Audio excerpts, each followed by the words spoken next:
Does anybody else miss the Brit crew? Like, where have they been the past few episodes? Were they not classified as key workers after filming commenced again?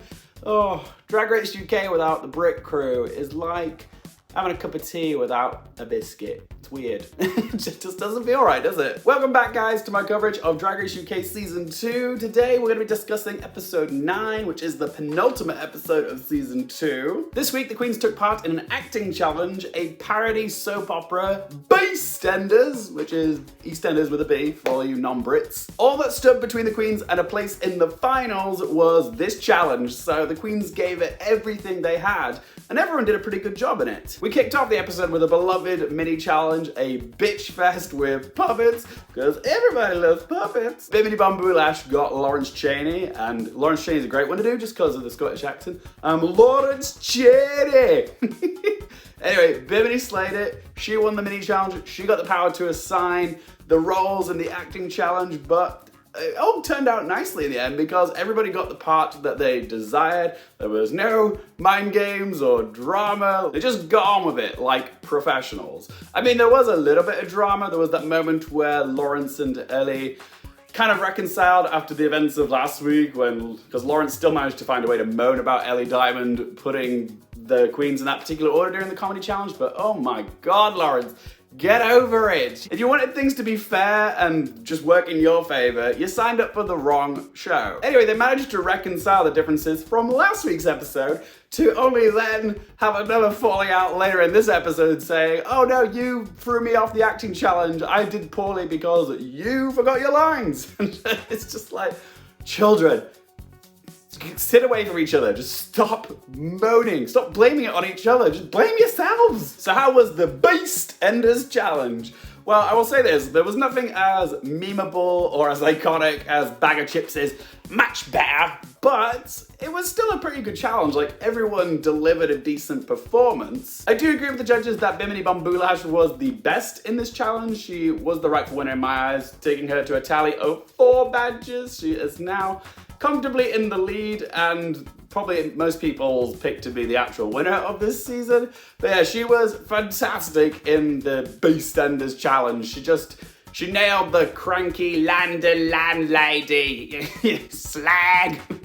It's unsurprising that Bimini Bon-Boulash did well in this challenge because she is an actual Eastender already. Like, she's from East London, so she already had the accent down. Oh, hello. Oh, look who just came to say hello. Hey, Jelly Bean. You just managed to open the bedroom door. You sly thing. Come on, off you go. So yeah, Bimini Bon-Boulash just had the characterization already nailed. She just needed some tits and leopard print and she was good to go. Lawrence Chaney was having a mare during the recording. Like, she was getting in her own way. She kept forgetting her lines and she was getting flustered because of that. And that's easy to do. Once you make a mistake, it's easy to fixate on what you've done wrong and it just spirals and gets worse and really can affect your performance. And I'll say this, when we watched Beastenders, she started off strong. Like, she really did make an entrance and she did seem like she was in control at the start. But as the Beastenders continued, you could see in her performance she was a bit more in her own head, she wasn't in it as much, and she wasn't as funny as she was at the start of Beastenders. Which is why I think the judges gave Lawrence Chaney a free pass this week, because the clear and obvious winner of this challenge, in my opinion, was Bimini Bon-Boulash, giving her 4th badge and challenge win. But the thing is, if Lawrence Chaney had been in the bottom 2 this week, then that automatically puts the crown on Bimini's head. Because the rule is, if you're in the bottom 2 twice, then you can't win the crown.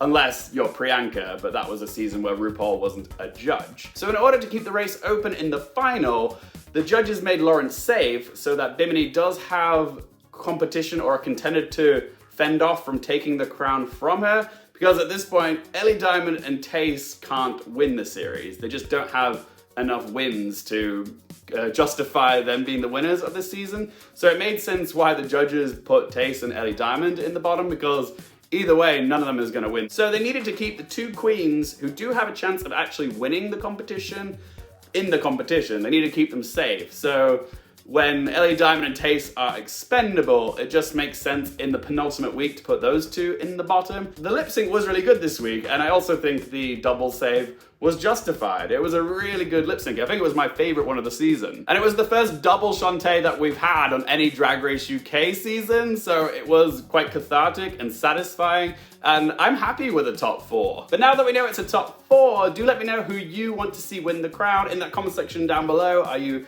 Team Bimini, Team Lawrence, Team Ellie, Team Tayce? I want to hear from you. Who's gonna be the winner of this season? Like I just said, there's no way that Ellie Diamond can win this season without a single challenge win. There's just no way. She didn't even get one badge for like the group challenge for the Eurovision Girl Band challenge. That's just really sad. She's gonna walk away from this series with only one mini challenge win. Also, I really liked Ellie Diamond's pantomime look on the runway this week. I don't know what Graham Norton was giving her such negative critiques for. I thought she looked the best out of the 4 on the runway, but that's just me. Whenever I seem to like an Ellie Diamond look, that's when the judges have a problem with it. And when I dislike her looks, the judges just give it nothing but praise. I never seem to align with what the judges think on Ellie Diamond's looks. And Tayce has had 4 bottom 2s. She's lip-synced 4 times and still made it to the final. That's got to be a first. Somewhere out there, Cheryl Hall is fuming. Tayce being in the final is a win in itself. I am so happy she is in the finals because she's made the series infinitely more funny and entertaining with her energy and hysterical confessionals. I mean, she already got the title of Lip Sync Assassin last week, but now she's joined like the Hall of Fame for queens who have survived or won the most lip syncs. She's up there with like Cameron Michaels, Alyssa Edwards, Trinity the Turk, Bendela Creme, Shea Coulee. So in that sense, Tayce does walk away from this series as one of the biggest winners of the season. She has a lot to be proud of. Easily one of the most beloved queens we've ever had on any season. She is definitely coming back for All-Stars, I can guarantee you that. Lawrence Chaney can still win the competition though. I know a lot of people have jumped ship and gone and joined the Bimini Bon-Boulash Express, but Lawrence Chaney can still win. She has enough challenge wins, and she's only been in the bottom 2 once. Remember, it is possible for a queen to win the series without having the most challenge wins.